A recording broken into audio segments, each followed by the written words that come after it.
MNM, we had Yuzus in it last year, Nello coming back in again.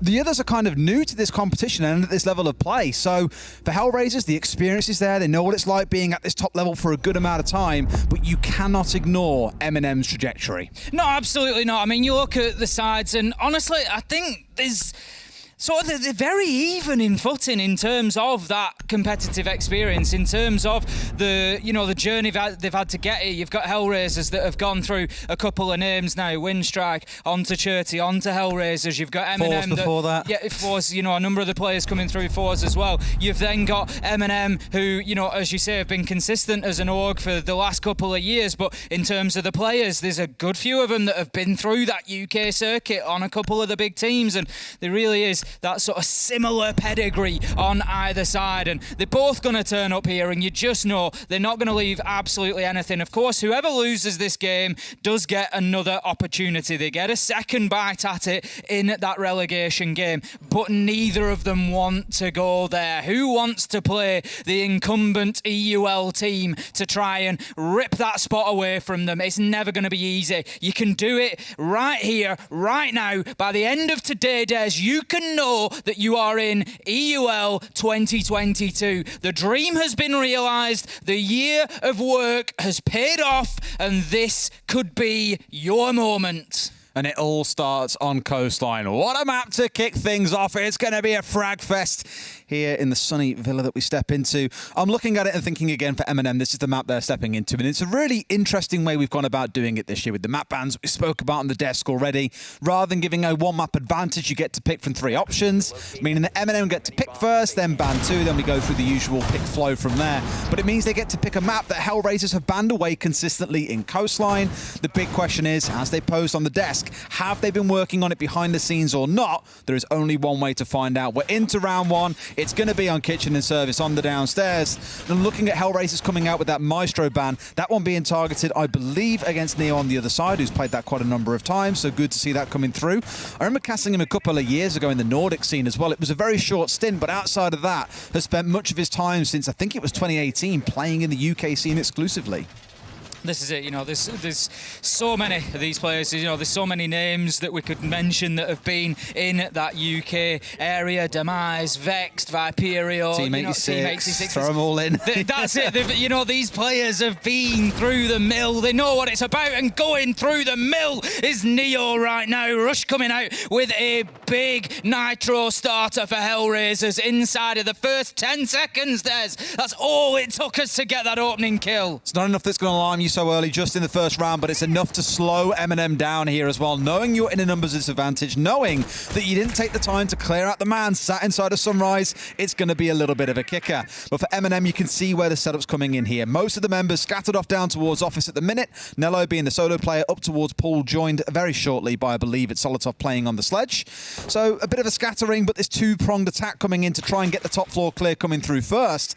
Let's not forget about Na'Vi on this map yesterday and what we said about them. They put so much focus on the second floor that they ignored what was going on downstairs. They missed C4s, they got stung on the vertical, so I want to ensure that MNM are doing proper drone work and are watching out for those angles. Rush just holding his angle inside of security for the time being. Knows that there's potentially a bit of pressure going to come in. He knows there's a drone there, but he just can't find it. It's been hidden away behind the door frame. He doesn't want to overextend himself. That's the reason that he's not pushing too far forward to try and find that drone. As important as it is, he doesn't want to lose his life for it. Now then, does he find it? No, it's still evading him at the minute. Elusive, elusive. Tyrant, I think, surely saw him for a quick second. There's a man holding up there on the shield still. I thought he was aware the shield's there, of course, and is trying to nade it out. But unfortunately, well, those things called ADSs do exist here. We've got the magnets. It's almost like a step back. And we saw this in EUL yesterday in the semi-finals. That we're sort of stepping back towards that meta we saw sometime last year, looking towards the Jaeger, the Wamai, the Goyo. All aims are burning through utility and slowing attackers down.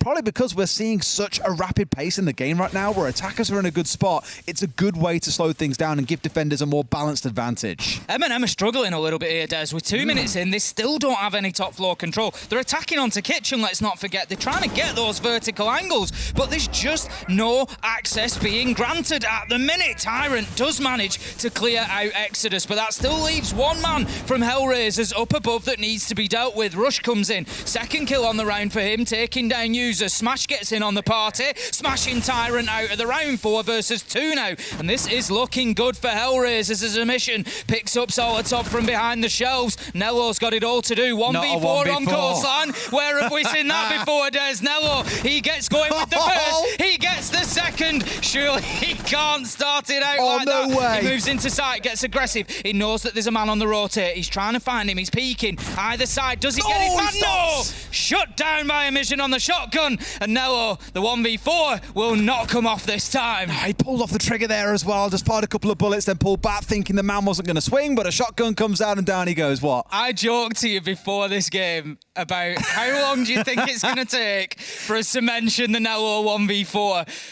We didn't really have a choice there. He found himself in the very first round in a 1v4. It's funny how fate works out sometimes, isn't it? Isn't it just? And it started to build towards that fever pitch. We saw it yesterday in the BDS versus G2 game where Shaiko got a 4K in one round. Next round, Citizen comes out and gets a 4K back, and we were just like, surely it can't happen twice in a row, but it did. And unfortunately, no repeat for Nello in round 1, but a good effort nonetheless. MNM, as you commented as well, Tim, need to speed things up a little bit here, I think. Once they got caught up by that C4, everything slowed down, as you come to expect, but maybe a little bit too slow. And when they did finally start moving forwards, it was already a little bit late by that time. There was only 25 seconds left on the clock, and slowly found themselves choked out. So let's see how this next round plays out. It's going to be HellRaisers taking us into Blue Bar and Sunrise. So a bit of a different rotation of sites coming in here where they've gone from Kitchen into Blue Bar and Sunrise, whereas a lot of teams will jump straight in towards Hookah and Billiards. Honestly, that Nitro in the first 10 seconds, you know, sometimes you lose a man early in the round, but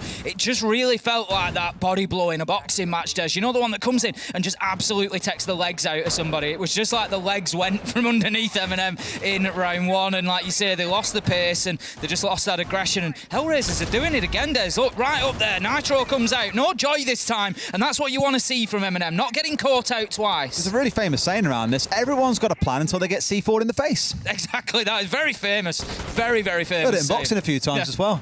Don't know where the C4s are coming from in probably boxing. Make a quote out of that. Don't start Jack, he'll go for it all over again. You know what it's been like this week? It's been a nightmare with that make a quote account. Anyway, let's see how this one plays out. HellRaisers, they've got Exodus playing down inside a kitchen, playing quite conservatively and looking to waste a bit of time. Where sometimes you might see someone contesting more aggressively up towards service and actually playing inside of it itself, he is sat behind this single reinforced wall with support from Smash down towards security. It's almost like they're defending inside a kitchen, because this is a very common angle that Smash by Ash is holding right now that gives him the long angle to contest right up into service inside of security, so no one can comfortably push into Exodus. And it's Yuzu's, the man that we've been shouting at about the plus 70 KD across 10 maps. It's unbelievable, but he finds himself shut down on the entry.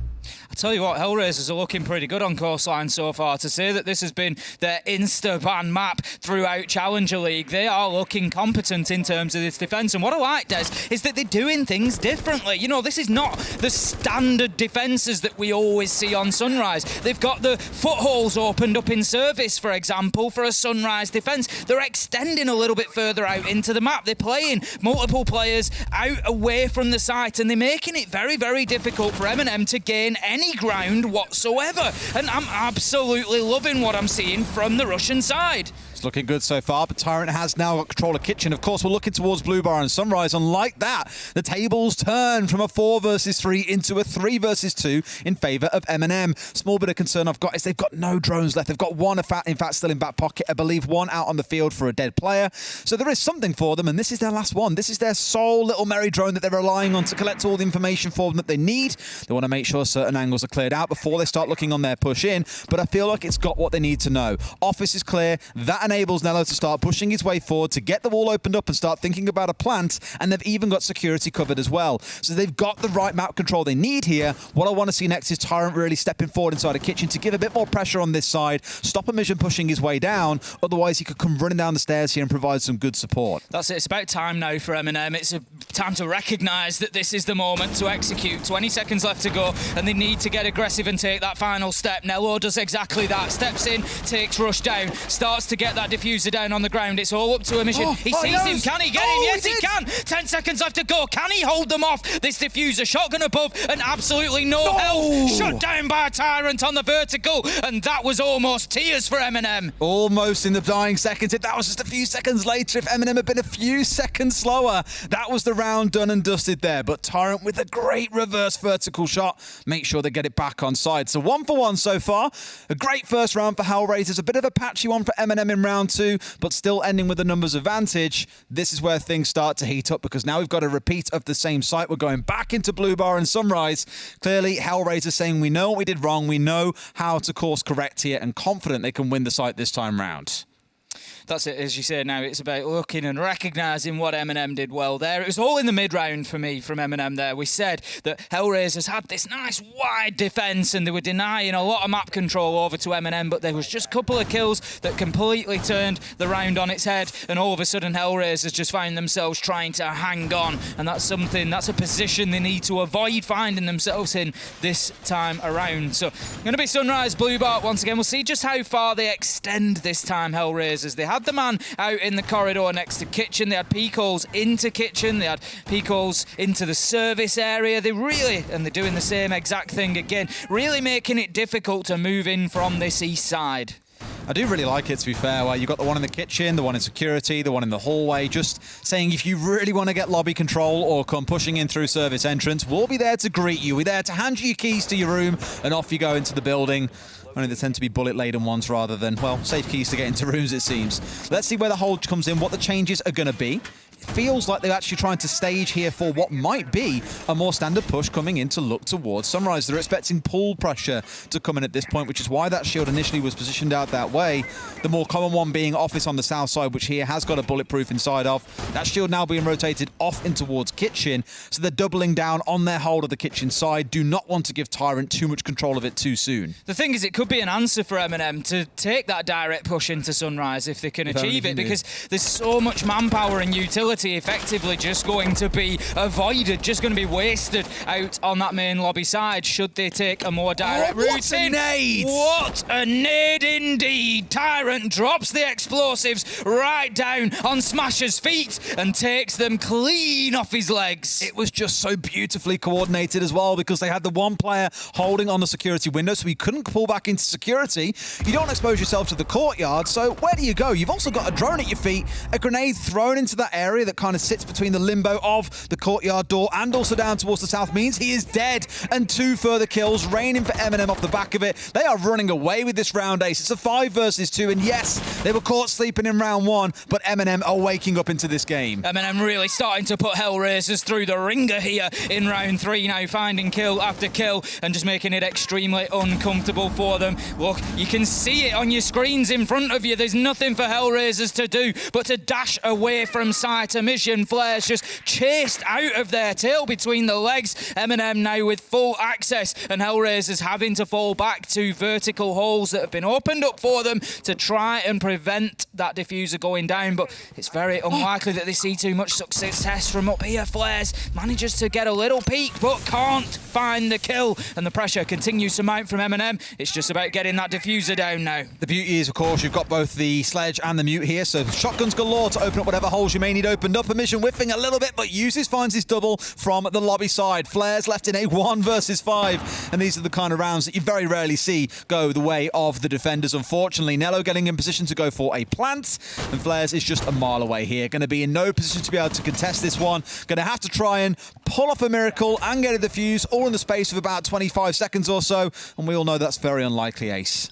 Exactly that. Flares tries to start something to work from above, but shut down immediately as they predicted that's where he would be inside of Hooker, able to find that kill through the barricaded surface, and that's going to be MNM taking round number 3. Put themselves a 2-1 lead, and the potentially dangerous thing for HellRaisers there is that Usus looks like he's just waking up a little bit, got himself a couple of kills there, and if that starts to just solidify for him and find him that confidence, get him into the game, then that is going to be something that HellRaisers really need to manage. We had a look at the stats coming in. Usus nearly 14 kills a game average, just short of it, 13.7 per game. If he's putting down those sorts of numbers over 3-4 maps, you could be in some trouble. It's not even that his games have necessarily gone ridiculous lengths for him to get those kills either, right? His kills per round, 1.13. Absolutely ludicrous. And just looking across at entry as well, 23-3. Like, you could understand maybe if it was like 23-15, 23-11 maybe at a push, but to be 23-3 is absurd. Emission on the other side is 21-12. Exodus is 31-33. Admittedly, there have been many more maps played by HellRaisers. They've played 17. MNM have only played 10 throughout the season of Challenger League, so more to look at. But even crazy when you look at that difference that's been set up for users on a plus 70 KD over fewer games, where Emission currently only sits on plus 50. It just goes to show just how incredible he can be. You haven't yet seen him fully awakened, but the longer this day wears on, the more he's going to get comfortable and the more you're going to see coming out of him, I imagine. Rush once again looking to rush this MNM squad. Nitro again, you can't fall for it twice, Des.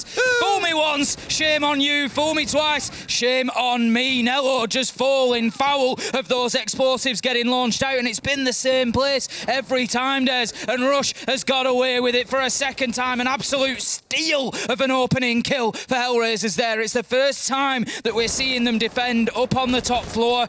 Can they lock this down and level things up? So far, this game is living up to exactly what I expected from it. What, pure chaos? Chaos, but so even as well, just both teams having their moments.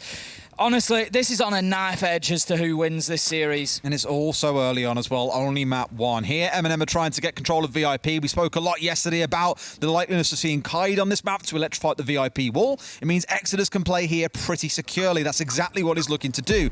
Options on MNM side, you could look to bring along a Maverick. We saw, I forget which team it was, but they were bringing along 2 hard breaches on this map yesterday for this exact reason, in expectation. And there's Exodus finding a kill inside of VIP. And like that, HellRaisers with 5. MNM are only sat at 3, with Flares admittedly being down and finished off here by Nade to a 4 versus 3, but another great start for the Russian team. MNM have got control over the double window now, but of course are pushing towards the other side of the map. They ultimately want to attack onto Hooker and Billiards, so they can't waste too much time on Penthouse and Theatre, but they can't move forward until they have dealt with these east-sided operators, because HellRaisers will just sit and wait patiently, and in those final 30 seconds will push up for the flank. They will make life very, very difficult for MNM, so it is a problem that needs to be worked around, that needs to be solved. Tyrant, he's starting to attempt to do that. He knows there's a man underneath and he's looking to move in and make the challenge, but look at this. Rush is well aware that there's a man moving in through Sunrise. This is not going to be an easy challenge for Tyrant unless he gets the information on Rush's location, and I don't think he's going to do, Des. He's looking for those vertical nades onto site. Tries one, misses one, going for a second. Going to take the hatch out here, will not find his man. Rush is a second away from challenging this. He's being so patient and completely understandable. This is where he dies here as he peeks around as well. Doesn't see him, and there we go. Didn't get the shots back in, but Rush finds it, and yes, the diffuser is down. You've got Neo now playing up on the top floor looking to press in. The Smash, who's been down as well, but rezzed up by one of those Kona stations, it seems, back on his feet. And from here, it's all down to the last 2 members of MNM against 4 members of HellRaisers, and 15 seconds on the clock. I don't see it going the full distance, but Yuzu's finding one. Can they find any more? They don't know about the man behind them. It's Smash finding yet another. Now it's down to Yuzu's to try and pull something magical off, but I don't see it coming through. Knows the man is there, but will surely find his life eclipsed out as he falls down to about 5 HP. The pistol putting an end to this round. HellRaisers back all square. MNM there just really struggling once again after that opening loss. Again, we saw the same thing where they never got the map control. They never got in there and found their legs again. They never managed to get moving aggressively. It was there for HellRaisers to just start to beat them up and bully them around the map. And MNM is something that they need to take account of. First and foremost, don't lose lives to early nitros. They're silly deaths, and you cannot continue to leak them away like that and just give that manpower over to HellRaisers, because they've shown that once they have that upper hand, they're very capable of keeping it. I mean, very much so fair play to HellRaisers for going for those plays, right? If it's going to keep working, keep doing it. It's a lot of confidence, and it's showing that they don't look uncomfortable on Coastline, right? I know it's like, You haven't got to sit there and prep for weeks to know, oh, I can get a cheeky little rank C4 right in towards spawn here and catch one on the run into the building, sure. But it's the confidence to go for it, I think, that really speaks volumes here. It just keeps on happening as well. Even goes out for a peek towards poolside first, sees no one, knows that someone must be coming in on this side, and Nello is a goner from there. It's a great and wonderful start for HellRaisers once more. That round going really well for them. Let's see how round 5 plays out, because someone's now got to break this deadlock of the 2-2 scoreline. You can hear the thought process in Nello's mind in that slow motion, can't you? As the C4 drifts past, you can just hear him thinking, oh no, it's happened again. I'm sure there was a much more expletive word than, oh no, in there in his mind, to be honest, Ace. Very possibly, Des, very possibly. Well, it looks like a similar setup to what we've seen out of HellRaisers before. Again, the Kai being... Not again, not again! Not a third time. No, look. Come on, MNM, I'll tell you what, if they were to nade him, he's already backed away, I think. But imagine if he'd stayed there a bit too long and been naded. I'm looking at that, I'm thinking, no, I'm not having this. I'm not having this. Well, it's only a few seconds wasted to guarantee you stay alive, and I personally think it's a few seconds well invested. Here's Flares playing up inside of VIP. It was Exodus prior who took that position. Oh, there you go. We've seen this exchange a couple of times already. This time round, though, not finding the kill. Rush finally getting brought down as the C4 came out. Just in time. Right, just a little bit. Now, Rush has charged his way across the whole map there, right? From pool entrance all the way down to security, and no one from MNM was at a window or a doorway quick enough to be able to catch him out, except, once again, the man that was playing on the security window. So you're seeing very repeated things coming in here from MNM and HellRaisers, and they're starting to read into each other. Right, HellRaisers have only won rounds where they've got those opening kills, so this is the time for them now. This is the opportunity to come out and say, you know what, we can win from behind in terms of manpower as well, and that's what we're going to do. They need to overcome this now, level things up and fight their way back into the round. But once again, as it has done previously, when they've got that opening death against them, it goes from bad to worse, and they lose another man. But Smash able to get in there and take Tyrant down. A little bit of a lack of information maybe for the MNM player, as you say, Des. 4 versus 3 now, halfway through the round, and this one continues to be a brawl. Does a little bit, but it's the small things in the rounds that I think are really working against them. HellRaisers knew that someone was playing on security window prior. You think you'd be a little more conscious of it and to say, oh, that is a shot and a half, a pixel onto Emission's head. Absolutely beautiful. But again, you're seeing lots of repeated moments coming in here. Flair's now the one currently sat inside a lobby, and Solotov with another wonderful headshot. That's 2 in a row that they've yet been able to find him out in response on the other side. Smashed by Ash, left in a 1 versus 4, and it's going to have to do something magical if he's going to save this round. Nello's in, Diffuser being stuck, and unfortunately Smash, you're on the wrong side of this one, buddy. Not quite able to guess exactly where the plant is going down, and this should be another closeout for MNM. Both just blindfolded, spraying through surfaces, trying to catch each other, but it's MNM who come out on top of things, having got that diffuser down and activated. Smash has got an awfully big job ahead of him, 22 seconds if he wants time to be able to disable that activated diffuser as well. In comes the E1D scan. It's all against him. He drops the courtyard. They know where he is. Solotov, 3rd kill on the round. 3rd headshot. What a round from him. The second particularly was the one for me. The first onto a mission, absolutely beautiful shot. The second one, he was super low health after that challenge from main lobby and somehow managed to turn around, grit his teeth and get the kill. It was brilliant from Solotov. It's the scary thing is, we talk about it every single game we cast, I feel like, Ace. Siege has got all this wonderful depth to it in vertical angles, soft destruction across the entire map, strats, gadgets, you name it. At its heart, it is still an FPS, and if you can win your gunfights, you can win the round. Everything you do around that is just to influence the outcome of those gunfights or remove the need for a few of them throughout the round. If Solotov can walk in and pick up 2 kills like he did there, even when being challenged, even when HellRaisers know where he's coming from and still win them, it doesn't matter what they do. Beautiful round coming out of him, and let's see how things progress. Even when, you know, it hasn't been used as dropping 10 kills so far, pulling a Citizen, you've got multiple players on the side picking up. In fact, the kills all up and down the board for MNM. Super balanced so far. There will be, throughout this game, many small moments like that. Absolutely. And those are the moments that win these big games. You know, through your regular season, through your build up to the finals, yeah, you know, it's okay to rely on your strategy, to rely on being better than the other teams. But when you get to the final, you're against another top tier team, and it is not enough to just be good. You've got to have players who can have those hero 4 moments, who can snatch a round away, who can grab 3 kills and just be that catalyst for you. And in that round, Solotov stepped up to the line for MNM and got it done. It puts them 3-2 up. They're heading now looking for a 4-2 half on attack, and I get a feeling, Des,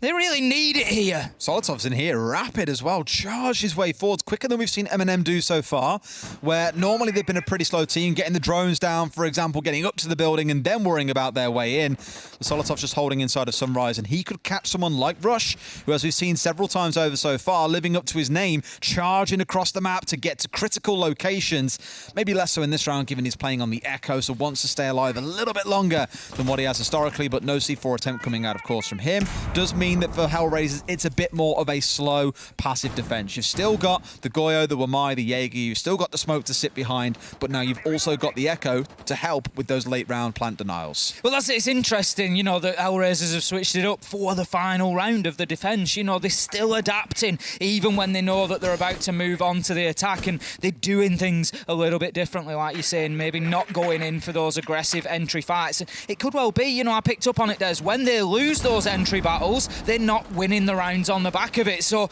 maybe just being a little bit more cautious in those terms. Now, there's a whole layer of surface in between Tyrant and the silhouette that you can see ahead of you. Obviously, that's a benefit that only we, the viewers and the casters, get. The players have absolutely no idea how close they could be to those big sort of wall bang moments, but we're going to continue in this stalemate for the time being. 1 minute 30 in. No real top floor control for MNM yet. Something else that they struggled with on previous kitchen attacks, there's not being able to clear out HellRaisers quickly and get that top floor control. You've seen it across the first 3 or 4 rounds of this game where, you know, late round members of HellRaisers were still up on the second floor and very happy to contest.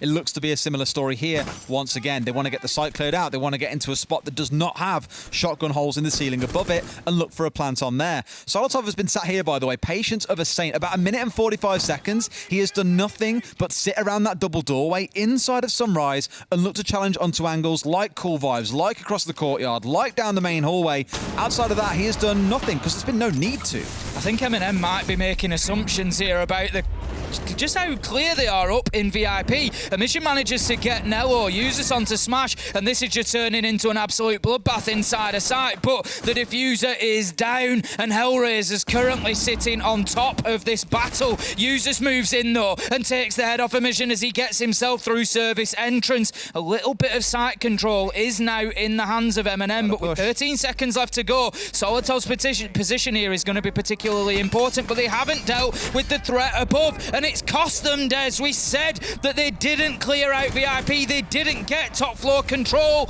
and that has cost them the round. HellRaisers is able to hold on. It was as if MNM opened up the VIP wall and thought that that was enough, thought that that was the deterrent, but Flares went in. He had a little peek. Is there anybody there? No. I'll play it quite happily then. And he's just sat himself in there. Brilliant round from Flares. Clearly, the MNM game plan is not to get vertical control. They don't want to deal with the entire map and get caught up in the mini games that HellRaisers have established for them around the map. I think the big issue in that round was Usis was the man, like, assigned to push in through service entrance. He was the man to challenge onto a mission, sat behind the reinforced wall, who was swinging around with the shotgun and bringing down Tyrant, who had got onto site. Usis was about 5 seconds late for that push in, and when he did push in, sure, he did kill a mission, but by then Tyrant had already died on site to a mission. It was just a little bit late, and that meant they had no control itself inside of Kitchen, which led to that sort of mad scramble in the dying 10 seconds or so. So again, a small issue, but one that has a massive impact on the game, or the round itself. Now we get to see how the second half goes. I think 3-3 at the split. I don't want to go as far as saying MNM are lucky to be where they are, because the rounds they've won, they've been in like 1v4s a couple of times and it's been dominant. But I think HellRaisers on the defensive looks very convincing. I think absolutely for a map that they've insta-banned, that, you know, that has been their first choice to get rid of throughout Challenger League. They've come in and they've shown a clear understanding of the map and how to get things done on here. The question is, can they attack in the same fashion? If this is a map that MNM are maybe a little bit more comfortable with, you'd have a look and say, can they manage to muscle a 4-2 away from HellRaisers on this second half and get themselves the win in regulation time? But I've got to say, if they come through this with a straight win and no overtime, honestly, I think MNM breathe a little bit of a sigh of relief at that point. Yeah. That's how things play from there. And once again, Solotov, the Turkish headshot machine, another one. This one catches out of mission. Neo a second. And my God, MNM have started this half aggressively. They're looking to challenge everything because HellRaisers have lost 2 inside the first 15 seconds. What is that? MNM coming out and saying, you know, yep, you can get your opening nitro kills, but we're going to throw that aggression right back at you. And how do you manage to attack when you're short-handed? We've already seen HellRaisers struggle in these positions on the defense. I can't see it getting any better for them on the attack. Beautiful stuff. All right, then. Let's see what HellRaisers can do now. They've only got the 3 remaining. We have, of course, seen the Osa come through, which is the first one that we have seen picked since she's been allowed. Yes, since the last patch with the introduction of Thorn in high caliber, it means that Osa is allowed to be played, and Thorn is the one who is currently locked out of play, unable to be picked by any team. Now, for Flares, admittedly, it has been a very rough first half. I think he got 1 kill in the closing round, so that got him something going. Before that, he was 0-4. Very much struggling to make an impact, and if he doesn't feel up to the gun in today, bring along a big shield, plant it down in front of your team, and last I heard, Ace, you were getting a bit rattled about an Osa and Blackbeard combo yesterday in ranked from what someone told me. Honestly, it takes something to get me wound up in ranked, but oh dear, an Osa on the window, a Blackbeard behind it, just peeking up with the face shield. It drove me absolutely mad. Just impact it, forehead. You can do it. C4. Yeah, just move up and impact it when a Blackbeard's peeking over the top. Do it, mate. Easy. It was a nightmare. It was an absolute nightmare. But it's the sort of thing that I love about Siege. You know, as much as I was suffering to it, you got to say, you've seen an opportunity. You know, you combine these utility, you combine these abilities, and it just shows that you can come up with some... Hate the game, not the player, Ace. It's the way it's been played out. Exactly that. You can come up with some very interesting combinations, and that was certainly one of them. But I don't think we're going to see anything to that magnitude here. But Flair's not going to be able, at this point in time, to really put those deployable shields to any real use. For any of you who haven't seen Osa so far, she has a little glass deployable shield that she can put down, maintain lines of sight, bulletproof. It can be a really useful gadget, but Flair's not able to get into a position to really make it pay just yet. Here she is. Charging away forwards, drawing out the smokes from the other side. That's the last one coming out of Nello, so there'll be about 25 seconds on the clock for them to make this work. Can, of course, plant it down and then plant behind it. The problem is Neo has still got an impact on side, so as soon as that shield goes down, you know full well what's going to come back from the other side, and here goes Flares. So now then, the question comes in, where does that come from? 2 of them are being positioned down. I quite like this, actually, because, of course, you're unlikely to be able to catch both, but has gone quite aggressive with this one now. Tries to step forward, looking for a spray down, but can't find anyone. Neo on the longer angle. You could see the intent, but not quite with the execution required to pull it off. MNM win the first defensive round. And I think, you know, that's probably something that we're going to see, you know, become common with the use of the Osa at this sort of level. It's one of those I would expect players at this level on a defense to be able to deal with that operator. You know, moving in behind the shield there, you're pretty exposed, feet, shoulders. They should be able to pick up shots. You know, maybe in your ranked game you might find it a little bit difficult and it might be trying to like shoot a blitz or something, but these guys, they should be just chipping away at that operator behind the shield. And when it's deployed, as you say, they've got the gadgets, they've got the utility in hand, they know that it might be the case, they've got the impacts ready. I think, you know, in that sort of context, trying to get in there, get your shield down, planting behind it, I think it's unlikely we're going to see too much success at this level. What I don't want to see off the back of that, though, is go, oh, they picked Osa and she lost, therefore she's crap, never bring Osa absolutely again. not. Because let's not forget how that round started again. 2 members of HellRaisers were dead in the space of 15 seconds. That round was basically a 90% win likelihood to MNM already in that situation. So take it with a pinch of salt. If we do see it again, I'll be excited to see what happens. But this round, at least, Flares is stepping over to play on the DKB, the Roma Hunter, and rightly so, because on the other side, Solotov has picked up that Vigil. Yeah, it's an interesting one about Osa. I mean, used in conjunction with actually getting the plant down, you know, I can see the strengths there, but I don't think that's necessarily going to be sort of the main strength. I think, you know, a really big use of that Osa shield is actually the post plant. You know, if you've got it down and you can play in behind there with the diffuser down and you've got a line of sight on it, you know, that's like a step up from having your drone watching it. You know, you're able to then immediately and directly impact onto any sort of disable attempt. So absolutely, completely agree. Given time, I think, you know, there will be uses for that operator, but I think they'll probably be quite circumstantial, quite specific. So you'd assume. Let's see then how round 8 plays out. HellRaisers need to get this half started. We saw this back at the start of the first half, so I'm not too worried yet, where HellRaisers very convincingly took their first defense, and then MNM kind of scrapped their way back into second before settling into the groove of things in round 4. So I want to see a couple more rounds before we start drawing any assessments about how HellRaisers are doing.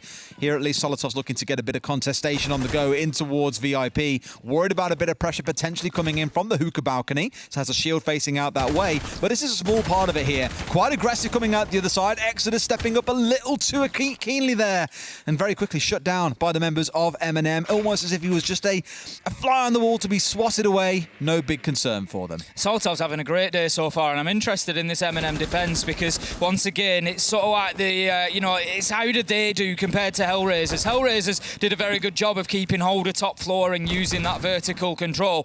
MNM are trying to do the same thing. They've got a lot of utility in and around hooker and billiards. They're trying to keep hold of this area for as long as possible, and so far they are doing a very good job. They're doing as good a job as HellRaisers did. A mission with a beautiful shot onto Neo, though, leaves us now 4 versus 4. Halfway through the round, MNM still clinging on to that top floor for the time being.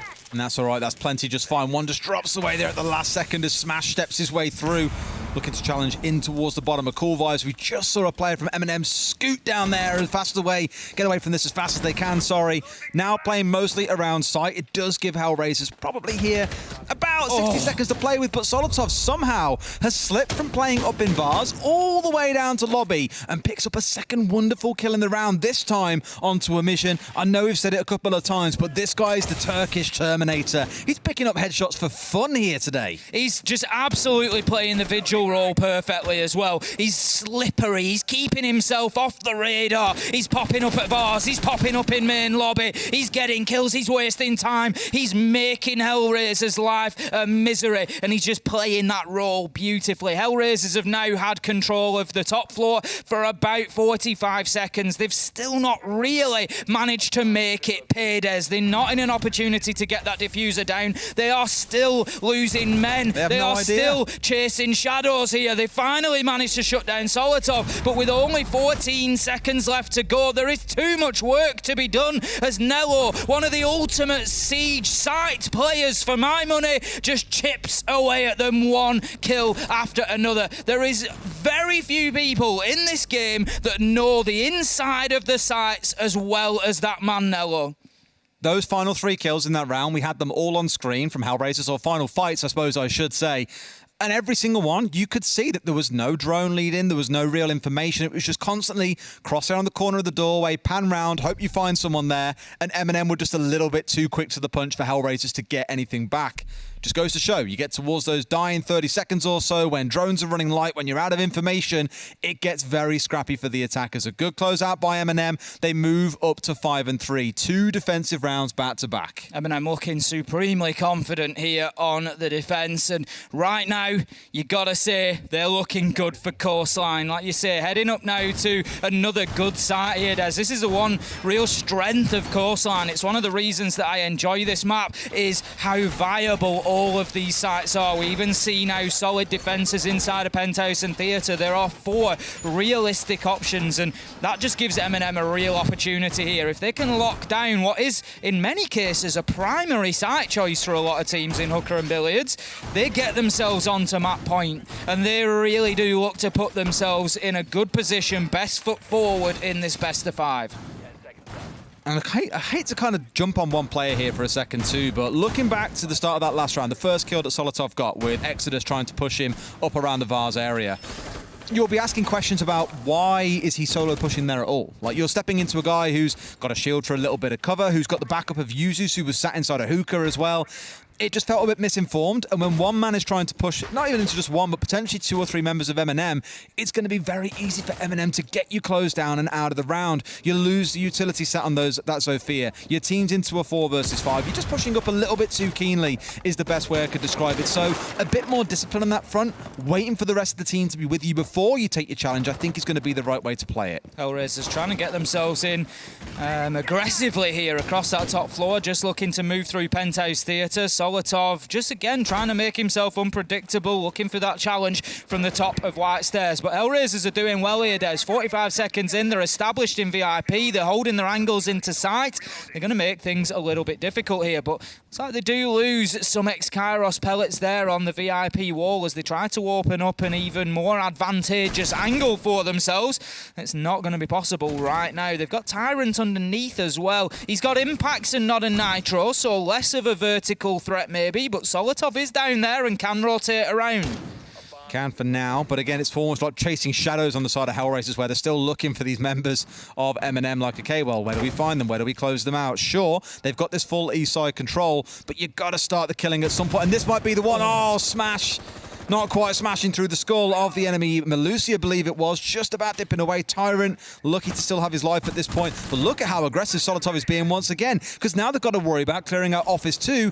HellRaisers is just looking a bit stuck and not quite sure where to push and who with and when and by what order. It's a little bit tight, a little bit tentative in terms of how they can get through this round. I love what Solotov is doing here. He's just timing everything perfectly. I know he loses his life there, but he's wasted nearly 2 minutes. Smash, quite literally though, smashing through MNM there. Finds himself 2 kills. Tyrant, Solotov, both going down. 3 versus 5, 55 seconds left to go. And HellRaisers, Des, they've got the time, they've got the manpower, they've got their opportunity. I don't think you're ever really going to expect a Buck to just blow open the courtyard wall and come charging in like a wrecking ball and look to find a couple of kills like that, but that's exactly what Smash has got away with. Great play coming out of him. It's given them a great position in this round to close it out. A 5 versus 3, and now we're starting to look towards this execute, forcing the players out, but those shotgun holes from down below. As long as Smash is down there, they are in a great position, and I don't think HellRaisers are going to be able to lose this round out here. MNM can't deny it. It's down. It's a triple for Smash in the round. A 5 versus 1, and Nello, we know you've done it a couple of times on this map before, buddy, but this one doesn't feel like one of those rounds. And it is not, as HellRaisers managed to find that final kill, shut things out, and just let MNM know that they are still in this map. The problem that they've got now is that MNM, having played 3 sites, are able to rotate back through. We're going to see them back down to Kitchen. They won it in round 7. We'll see them in Sunrise. They won it in round 8. And now HellRaisers have to do something they've not yet been able to, and that is beat MNM on these sites. It's not even really been that close in the first couple of rounds to HellRaisers. MNM were in solid control of round 7 and round 8, so it's going to be a big ask now for HellRaisers. If they want to get this opening map, they're really going to have to mean it. You can kind of give, I don't want to say that round wasn't a throwaway by any means, but Smash took that round by the horns essentially and charged it through to the finish again. That player pushing so aggressively from courtyard into blue and killing 2 players was what really upended MNM, because outside of that I thought they looked pretty in control, and a lovely replay here to show what I mean. They had no idea what was coming at this point, almost managing to get the trade back here as well. He did take a couple of shots, but lands this next crucial body shot to close things out from there, and that is again when the whole thing just collapses really for the side of MNM. So again, massive kudos given to Smash for getting that round on side. Otherwise, HellRaisers could have been staring down at a 6-3 scoreline, and we all know how those tend to go from there, Ace. And it's, as I said just a couple of rounds ago after Solotov's big rounds, you know, it's those moments that will win these games for you. If HellRaisers kick on now and manage to get Coastline as a win, they're going to look back at that moment from Smash and say, you know, yeah, that was the one. That was where it really turned the tide for them. Interestingly, we haven't seen a tactical timeout from them yet. They're just holding on to it for the time being, Des. Obviously comfortable that what they're doing is and can work, and that they are looking to get more rounds on the board with doing it. But I think if they lose another one, I'd expect to maybe see that pause come along so they can just have a chat and try and change things up a little bit. But for the time being, more of the same, more of what we saw in the last round may well just get them another. Absolutely. I think I agree. If it goes to 5-5 here, MNM want a conversation. If it goes to 6-4, HellRaisers want a conversation. So there should be a timeout after this round from one of the 2 teams. Just the outcome is going to be what rules it. Emission starting with a wonderful kill onto Users, who was trying to get a bit aggressive by the looks of it to bring down the Hibana nice and early on. And you'll just see Rush now just chewing through those adrenal surges, the juices, getting the health back up for Emission here to get him into fighting fit condition so that he wouldn't lose a gunfight in just a single bullet.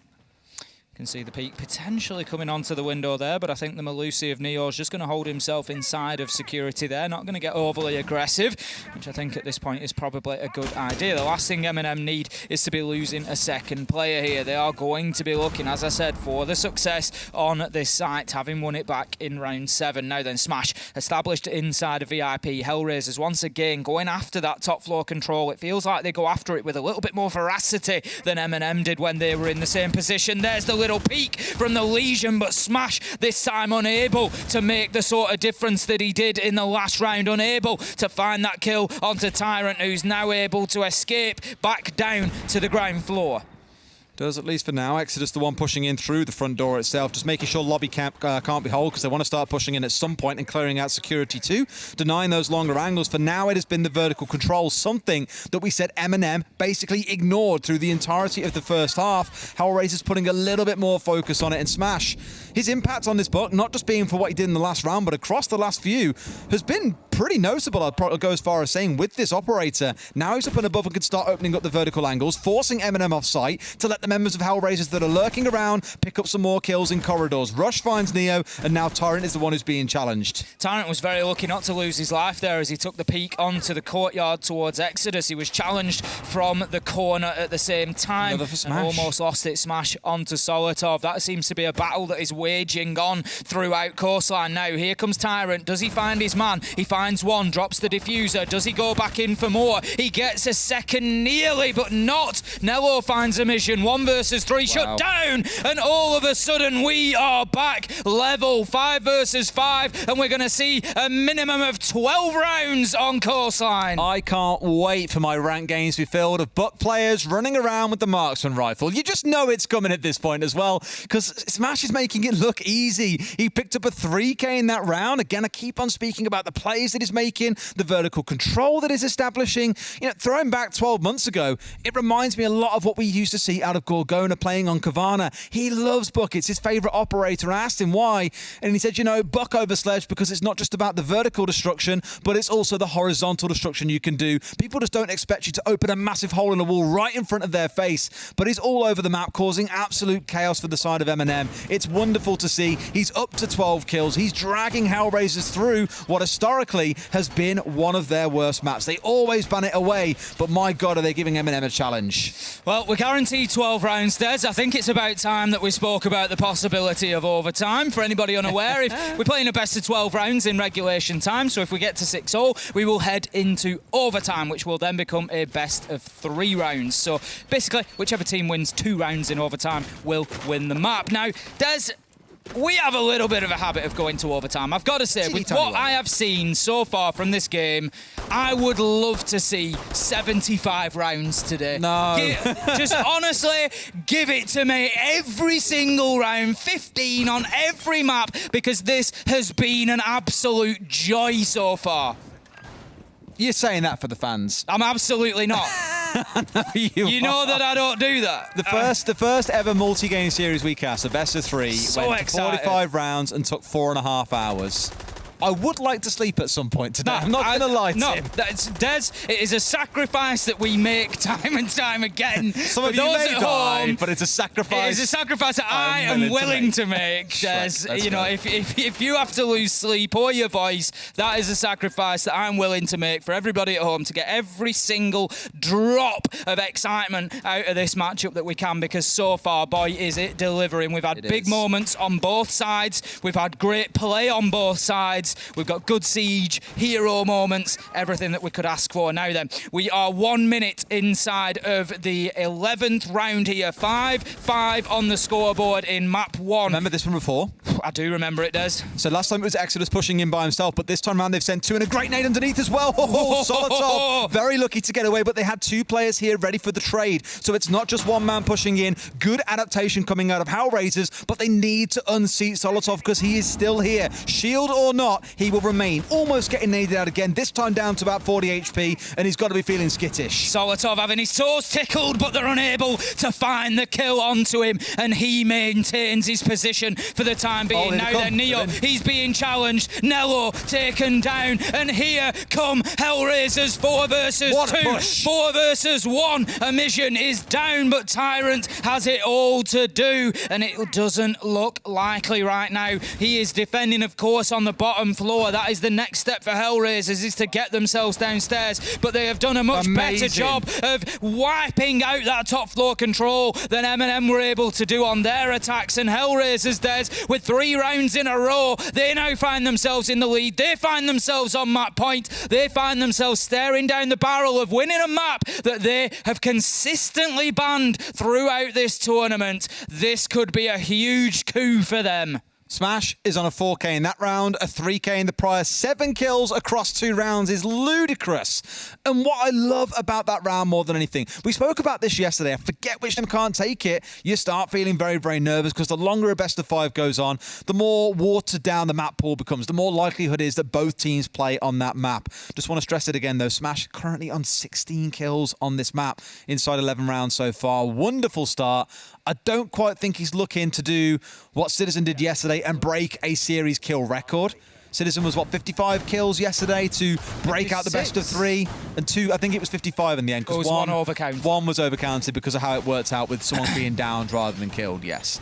But either way, he was 2 kills short of the best of 5 it's still pretty records. Impressive. Well done, Citizen. Sure. You know, I'm not taking it away from I'm just you. saying, 55 or 56. It's not quite there yet, but if Smash can carry on playing this way, 57's the target. I'd love to see him smash through that today. It'd be the dream. We need to stop saying the word smash outside of his name as well. Because every opportunity we can say it, we're just being like, smash, smashes through MNM, and it's just like, for God's sake, it's too easy. I'm going to keep doing it. Of course. I'm going to keep doing it. All right, you carry on. Absolutely. So we come into round number 12. This is where decisions could be made. HellRaisers have the opportunity to get the map 1 on the board to get themselves an early advantage here. They are going to be attacking onto that top floor this time. It's going to be hooker and billiards where they try to get this one over the line, but standing in their way is a resolute MNM squad, but they're a little bit beaten up at the minute, Des. They've lost 3 rounds in a row. That technical pause that we just had while we just needed to sort out a quick issue might just be a little bit of a saviour for MNM. Quite possibly, but they've got a lot of work to do. That's my concern is how the last couple of rounds have gone. HellRaisers there, you know, 2, 3 rounds on the row. It looked pretty convincing for MNM when they were at 5 and 3, but since then, HellRaisers have just not let off the gas. If anything else, they've gone up into 5th gear. They're accelerating through these rounds. That last one, the most convincing of the bunch, I'll go as far as saying. So there's got to be something special in this round. Quick access has once again been found into VIP, something that HellRaisers have done very, very well so far. I'm going to look to try and open up that wall if they get the opportunity, but there is a Kaid Electrical at the moment that is going to prevent them from doing so. May well have been applied underneath, I think. If that's the case, then it's going to be a little bit of a detour if HellRaisers want to clear that off. Alternatively, it might just be around the corner, potentially somewhere, but we see more and more sneaky little places to keep those Electricals safe for the time being. Solotov, he's on the roam once again, Des. He's downstairs, and I'm not sure HellRaisers have picked him up. If they haven't, that could be their undoing. This is cute as well that they've kept this wall electrified once again. Not just me looking for the electrical, it's a mission as well. Yeah, I'm pretty sure it's downstairs below. You can see it in the kitchen here. This one, of course, just stopping the Hibana from opening up this wall, and it gives you a wonderful angle straight through into billiards, all the way down to big window, and stops the defenders being able to rotate about as easily. With it still being closed up and electrified here, there shouldn't be too much concern on side. You get this much narrower angle that Exodus has now found for himself, but if they can get rid of it from below and open this wall up, that suddenly widens out a lot more. You can contest a player that sat behind bar, for example. It means they're kind of penned in. It's Tyrant to start off the killing, though. It's Rush that gets shut down. I dare say the electrical should be findable. Should be able to be found from kitchen window, but just not something that HellRaisers have been able to do, and it seems like it's been a little bit of a sticking point for them. They've lost 2 men in the process as well, and now MNM must be feeling a little bit more comfortable here about being able to take this one to overtime. We can see the multiple punch holes there, so it's almost like a game of sort of whack-a-mole, trying to find where that defender is going to pop put behind there? Where do you need to shoot? But for the time being, they are holding on right now, MNM, keeping themselves unpredictable. 20 seconds left to go, and it just feels like HellRaisers don't have too much of an idea here. The vertical nade will not be successful either, and with 10 seconds left to go, HellRaisers are left to clutching at straws, left to trying to just move in there and get aggressive in whatever way they can. Pre-fires don't work. Flares, last man alive, finds Neo, but the time ticks down, the kill comes in, and MNM take us to overtime. Of course they do, Tim. Why wouldn't they? A great round coming out from MNM, holding HellRaisers at bay. They themselves looking a little bit patchy, a little bit slow at points, but it's enough to mean we go again for a best of 3, essentially. That stopped by the player behind bar. What did they do to try and counter that? Get some nades in from below. But nades, you've got to land them dead on really to get the kill onto anyone, Tim, and they couldn't quite connect onto the player sat in behind the bar, so those X-Corros were ineffective, and HellRaisers were really just stuck from that point, forced to try and brute force their way down the corridor, and sadly could not get away with it. No real advantage here in attack or defence, you would have to say. 3-3 in either half, so no team really excelling on either side. What I would say, defensively for HellRaisers, Kitchen was a good side. Played it 3 times, won it twice, only lost it once. One thing that MNM really struggled to do with their attacks of Kitchen was to lock down that top floor control. I feel like a broken record, I keep going on about it, but it's because of the importance. We saw them lose around specifically to that top floor angle. They have to go in. A, they have to do it aggressively and quickly. They were too slow in trying to get that top floor. And B, they have to control it after the fact. There is no use putting a hole in VIP wall and thinking that that is enough of a deterrent and then leaving it. They have to make sure that they keep hold of that top floor, that they account for all of the HellRaisers players and that they keep them away from those vertical angles. Interesting change coming in here where HellRaisers have doubled down on the same idea as MNM, bringing along the Electro Claw, but they sacrificed the Wamai in the process, really wanting to lean quite heavily on those Yokais being brought by the Echo. Now you're probably looking at that and thinking, okay, well, so what? The so what of that is, looking at the other side, they've got more than enough flashbangs to burn through the ADSs and then 6 frag grenades on side. They've also got, of course, the Gon 6s that you can't forget about. Essentially, there is so much destructive capability on the side of MNM here. Those Goyo shields will not stay standing. Smokes won't either. But that's a kill to win. Exodus currently, formerly being the one who was sat inside of VIP and getting big kills from here. Flares cannot repeat that success. This has not been a good game for Flares, but for Solotov, that could be one of the biggest kills he gets all game. Absolutely could. It starts MNM on that trail that I said about clearing top floor. Clear that out. Smash absolutely destroyed him behind that deployable shield. 4 versus 3 as a mission. Once again, inside a sight, manages to get one back with the shotgun. A mission has been a real hero so far for HellRaisers as well. We've not shouted about him enough, but he's had some really big moments today. 4 versus 3, and this one continues back and forth. Oh, Exodus managing to get his way back through Akka as well, dodging away from the player on the roof. But yes, 2 huge kills for Solotov. Unfortunate, the Tyrant then runs over a hole in the floor where Emission is waiting like a piranha with that shotgun, ready to snap his feet up and take his life away with it. Here, though, it's about the push into Kitchen. Exodus should be able to get himself back to sight. MNM, they've done the unthinkable, Ace. They've looked towards top floor control. They're all over the second floor. They have some vertical angles set up, but Exodus ain't done yet. He's still dancing around the map. He's currently inside of Sunrise. They've got one more sat down inside of security, so a very scattered setup, and surely they hear that getting punched out. Surely they don't lose a man to this window. He's moved away from it. I think that he's dipped himself back into Sunrise. Exodus on low health, not wanting to give too much away. A mission now being forced away from those power spots that he's trying to hold on to. Just having to play even slightly less favourable angles there as he manages to just move himself back to safety behind that bomb chassis, but the pressure is mounting for him. But the clock is still ticking for MNM here. 30 seconds left to go, and it's now is the moment that they need to get aggressive. They need to find that final step. We've seen them stall out before. We hope that it's not the case again for them as MNM look now to get themselves into sight, but HellRaisers doing a great job of stalwartly holding on to this site. Can they continue to be the brick wall in front of MNM?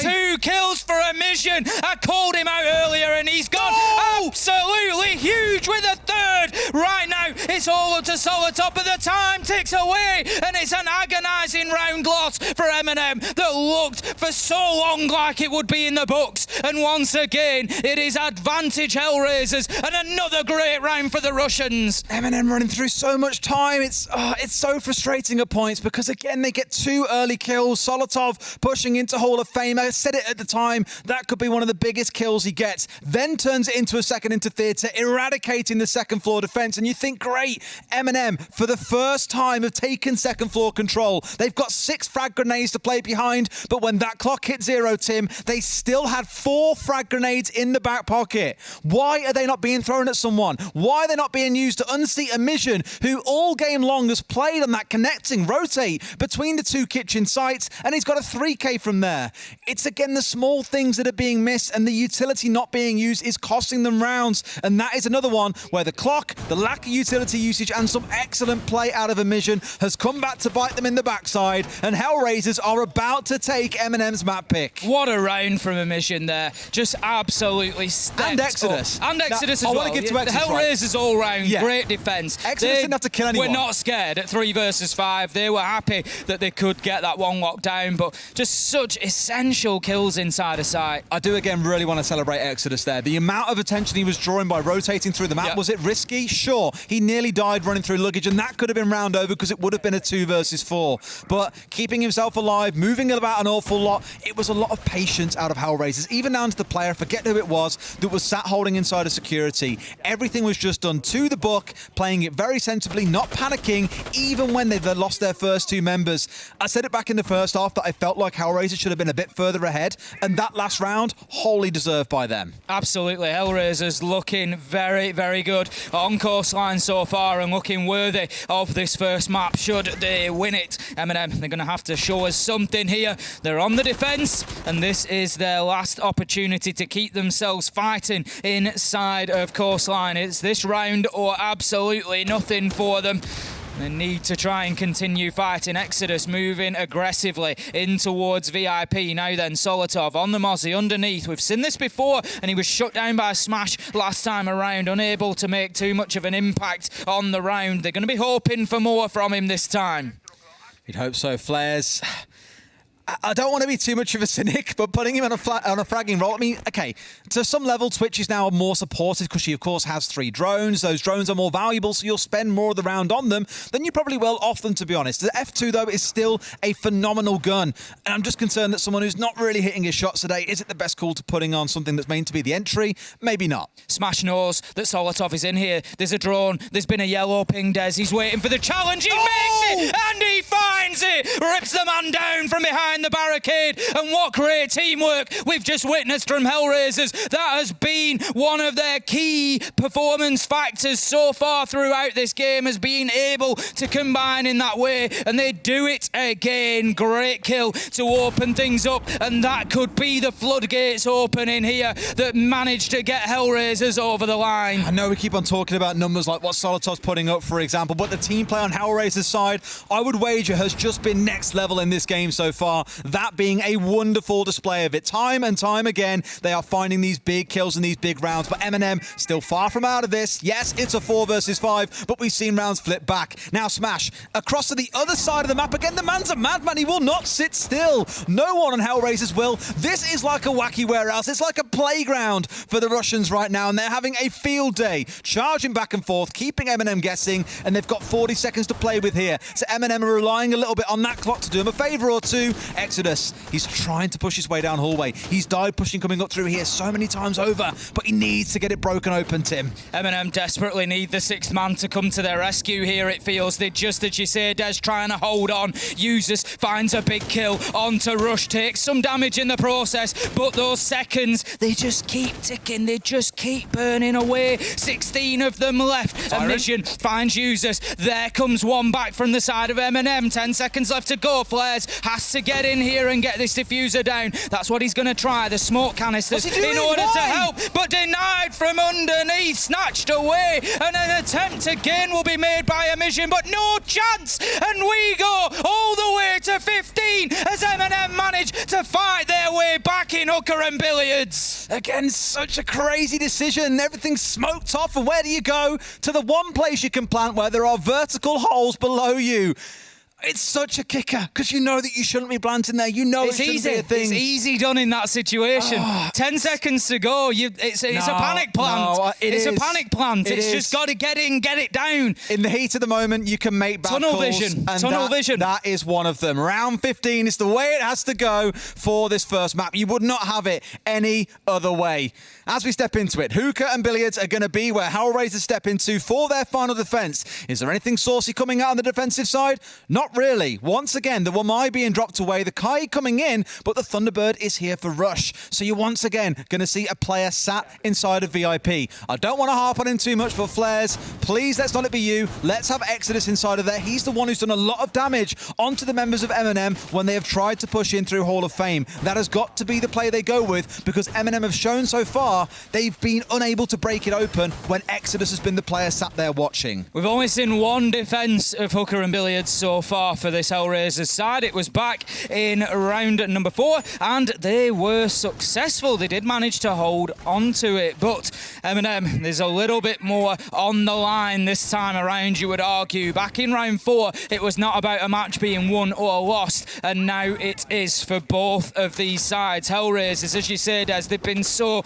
good here on Coastline for a map that we don't see them play. They've been solid. Surely not. Here he goes again. Rush is looking for it. Solid. There's the nade. There's the counter. I cannot believe what I'm seeing. Solotov, 200 IQ play, baits out the man and just rips him out of the round with the nade. After the number of times he's got away with peaks like that, C4's looking towards Paul, finally gets himself caught out and shut down by Solotov. We called him the headshot machine, the Turkish Terminator throughout this game, but now he's got some explosive ordnance on side to put to his name as well. 5 versus 4, and for MNM, you look at it right now. We'll take a picture. It's 2 minutes 15. It's a 5 versus 4. This is where you say MNM should be able to get the win, but with HellRaisers have fought how they've fought back so far, Smash especially, I think it's so hard to count them out. Your man Exodus is just again making himself mobile up on that top floor. Let's not talk, it was a big opening kill and it was an absolute beauty, but let's not talk in terms as if this is anywhere near done yet. 3 versus 5, may I remind you that HellRaisers were able to win on their defensive kitchen, so they are more than capable of doing this. 1 minute 40 left to go, and MNM, they've been a little bit quiet since that opening kill. They've not really got in and pressured HellRaisers yet. They're not forcing anybody around. They need to start just bullying them a little bit now. Bit of a change here where originally it was Solotov holding inside of Sunrise for about 2 minutes, if you remember, in an earlier round today.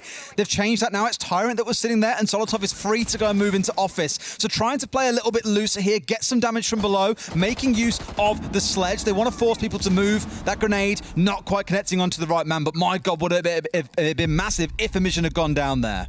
1 minute left to go. There's still a man from HellRaisers playing underneath here. I'm not sure if MNM are aware of that or not. They're not, Des, as Flares manages to catch Tyrant. 4 versus 4 now. We've seen Flares have crucial vertical intervention previously in this game. Is he going to get the opportunity again? I don't think he knows exactly where the man is, and he just ups himself away because he's concerned of this pinch that's coming in. No, there's the challenge. Flares! He gets a second, and Flares goes big. Can he burn even brighter? Flares! Yes, he can. He's burning the brightest out of everybody on this side right now. A triple kill in the round and puts HellRaisers with 1 foot towards winning Coastline. Oh, Neo and Nello have got it all to do. They find one, can't find the second. Smash stepping up big. Neo has got it all to do. Go big or go home. They're going home from Coastline. Hand in your card at reception, and on the first flight home you go.